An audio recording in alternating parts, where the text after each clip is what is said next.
Bonjour à toutes et tous et bienvenue dans cette nouvelle vidéo. Petite annonce rapide pour vous dire que depuis le tournage de l'introduction qui va suivre juste après, j'ai pu tourner une dizaine de vidéos, donc c'est nickel, ça fonctionne bien. Donc c'était pour vous dire que, contrairement à ce que je dis dans l'introduction qui va suivre juste après, puis j'avais pas envie de la retourner forcément, une vidéo de tuto apprendre à coder en Java va sortir chaque semaine le mercredi à 18 h. Et quand il y aura un TP, un exercice, ça sortira le lendemain, le jeudi à 18 h également. Vous aurez donc forcément une vidéo par semaine et la plupart du temps, 2 vidéos par semaine puisqu'à chaque fois il y aura un TP. Ce ne sera pas valable sur les premières vidéos parce que vous n'aurez pas assez de base, mais vous verrez dès la 3 4e vidéo, il y aura un TP. Voilà. C'était une petite intro rapide. Maintenant, je laisse le moi du passé vous expliquer pourquoi j'ai voulu faire cette série. Bonjour à toutes et tous et bienvenue dans cette nouvelle série de vidéos. Si cette vidéo sort, c'est que je suis content des premiers résultats puisque j'aurai tourné alors plusieurs vidéos pour vérifier si ce que je fais me convient. Donc soyez rassurés, je vais tout simplement diffuser au fur et à mesure, pas tous les jours, mais peut-être tous les 3-4 jours, une nouvelle vidéo sur le sujet que vous voyez dans le titre de cette vidéo. Je vais vous apprendre à coder et plus particulièrement je vais vous apprendre à coder en Java.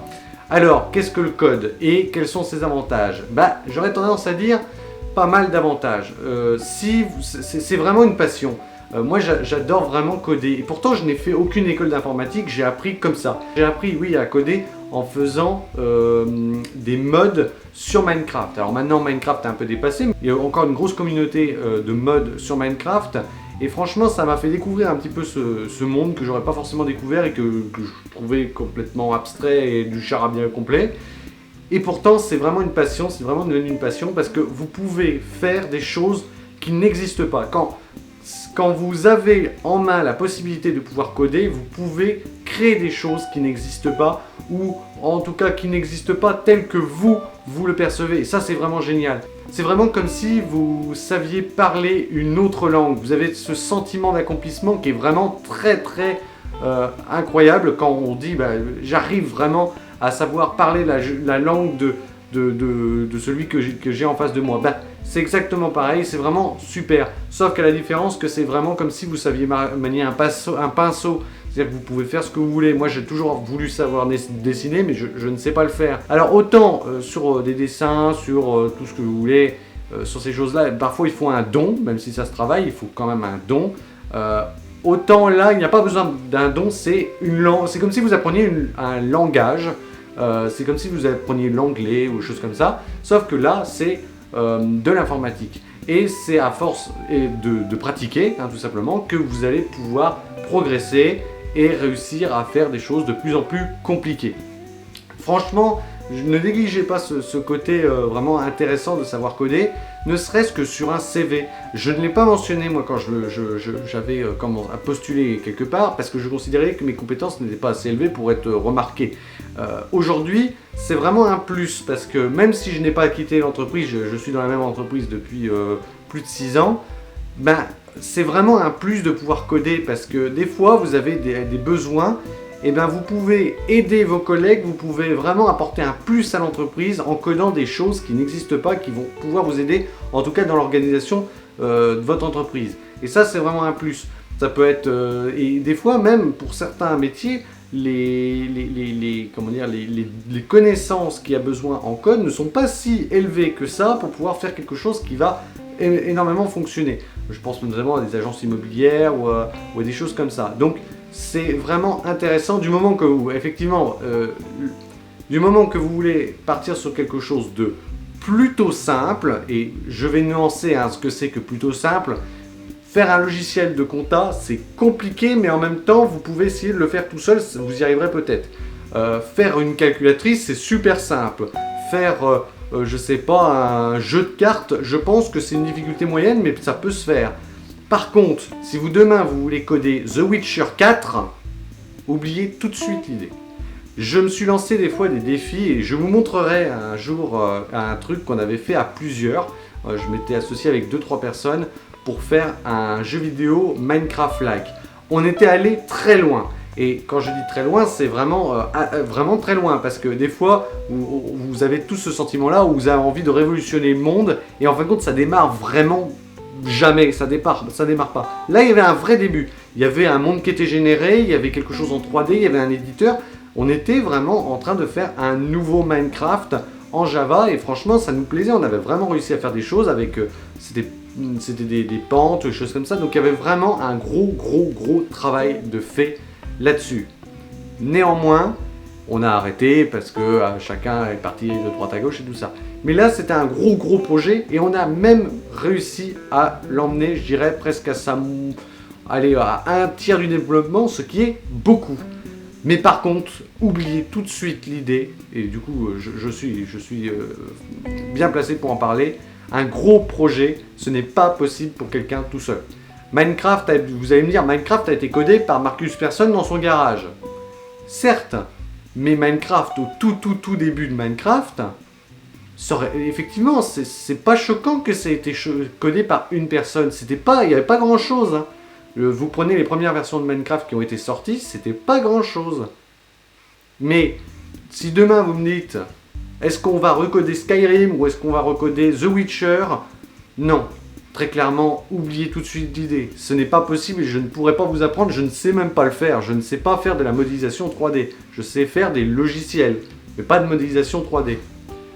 Donc voilà, mon conseil c'est, si vous avez comme idée de faire un truc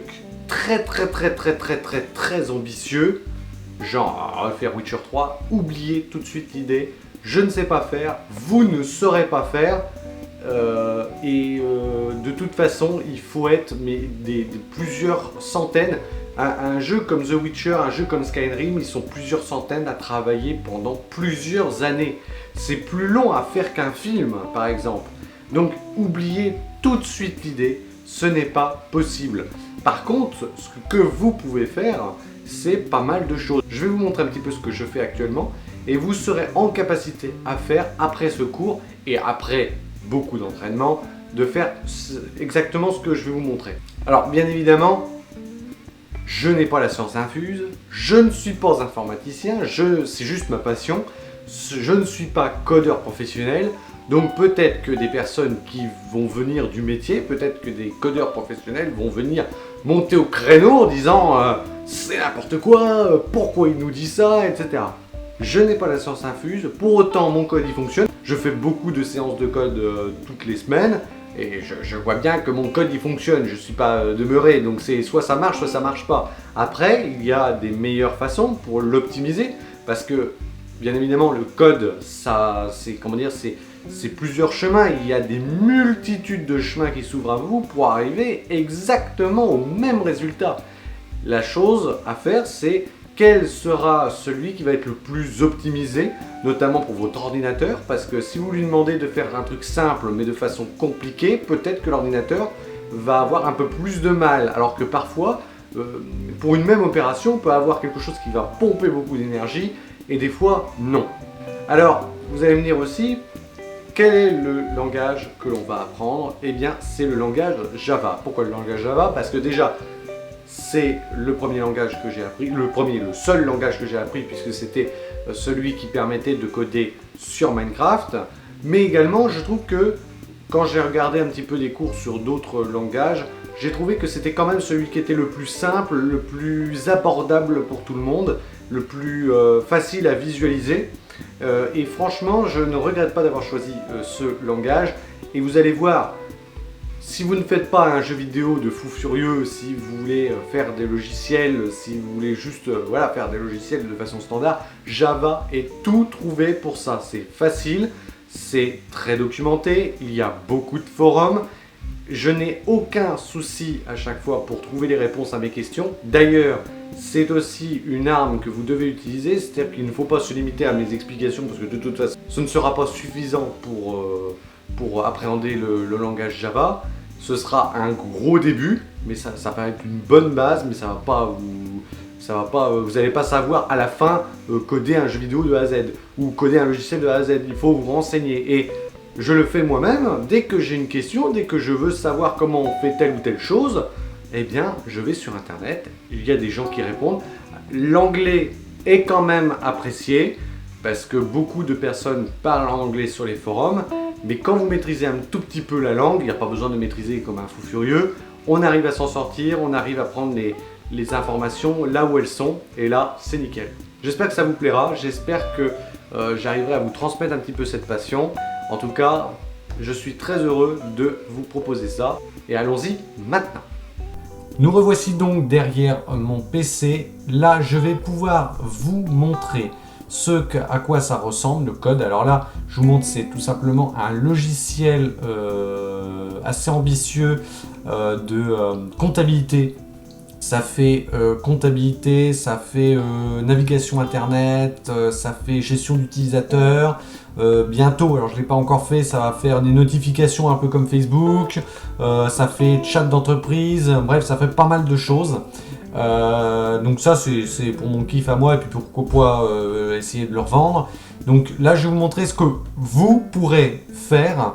Et encore, moi, je suis, je dirais, à un niveau intermédiaire à force, mais je suis pas un expert. Je vais vous montrer. Donc là, c'est une application client-serveur. Donc client-serveur, ça veut dire tout simplement que plusieurs personnes peuvent travailler sur un même logiciel. En fait, vous avez un logiciel qui s'active côté serveur et vous avez des clients qui s'y connectent et qui échangent des informations. Ça permet par exemple à faire un chat. Un chat, c'est forcément avec des serveurs ou alors c'est un peu limité si on fait que ça. Donc là, je vous explique, vous voyez, on arrive sur un genre d'interface. Donc ce genre d'interface est totalement à votre portée. C'est pas si compliqué que ça. Il faut maîtriser un peu le logiciel au bout d'un moment. Il faut maîtriser un petit peu le code et à un moment, vous allez réussir à faire ça. Donc là, par exemple, vous avez une application de chat. Donc vous voyez, j'ai mis bidule test parce que c'est histoire de tester. Mais si je fais ceci, eh bien, si je connecte, alors je vais ouvrir l'application en tant que test. Donc il y a route et test. Voilà, vous voyez, c'est pas le même logo. Vous voyez, je sais. Vous voyez ici et ici, voilà, on a deux logos différents. C'est normal, c'est parce que c'est deux utilisateurs différents.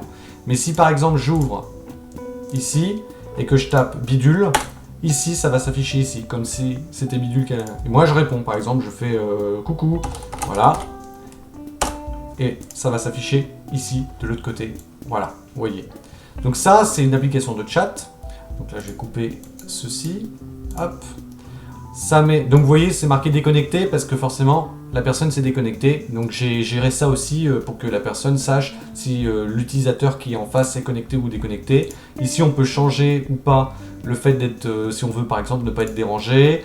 Ici, c'est un navigateur internet qui est en cours de création. Il ne fonctionne pas pour tout. Par exemple, je peux aller sur YouTube et regarder mes vidéos. Ça, il n'y a pas de problème. Donc ça, c'est possible pour vous. Il n'y a pas de problème. Donc là, navigateur obsolète, bon, c'est un des problèmes de l'utilisation de... C'est pour comme je vous ai dit, c'est toujours en fonctionnement, mais par exemple, ça fonctionne, il n'y a pas de problème, vous avez tout.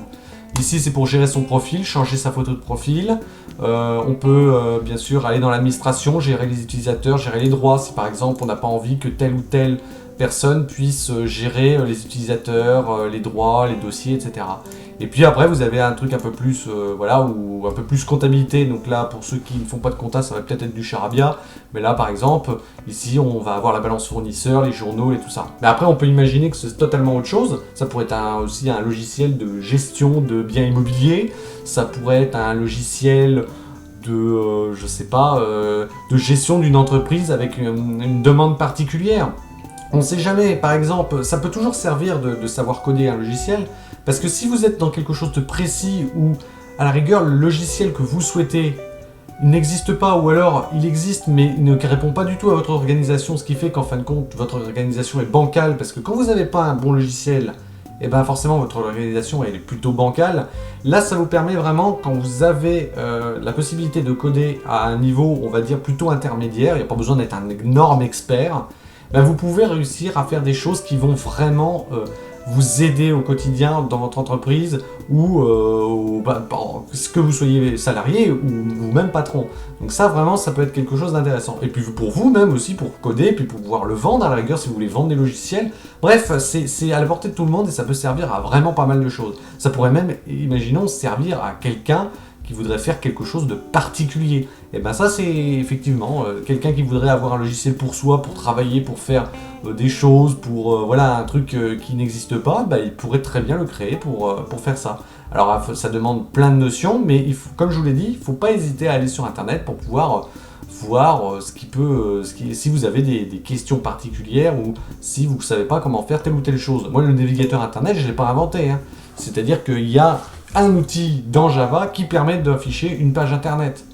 Cet outil n'est pas extraordinaire dans le sens où il est perfectible et puis ça ne vaudra pas un Google Chrome ou un Firefox qui est exclusivement dédié à ça, mais il a l'intérêt de fonctionner à 90%.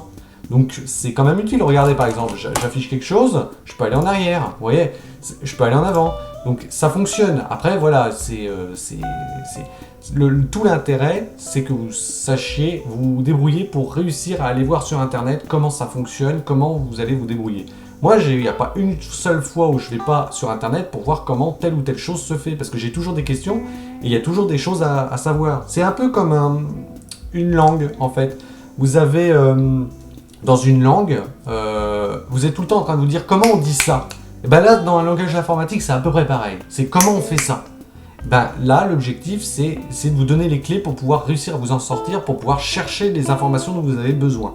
Parce que de toute façon, il est forcé que je n'arriverai pas à tout vous expliquer. De toute façon, ça va rentrer par une oreille. Vous allez de ce que je vais vous dire, vous allez peut-être ressortir avec 20 à 30% de ce que je vais dire finalement. Mais c'est avec l'utilisation continuelle du code de votre expérimentation sur des logiciels que vous voulez faire vous-même, des choses comme ça, que vous allez pouvoir prendre cette habitude et réussir à faire des choses qu'avant, il vous fallait faire un copier-coller de code sur internet parce que vous ne vous souveniez jamais de ce qu'il fallait faire.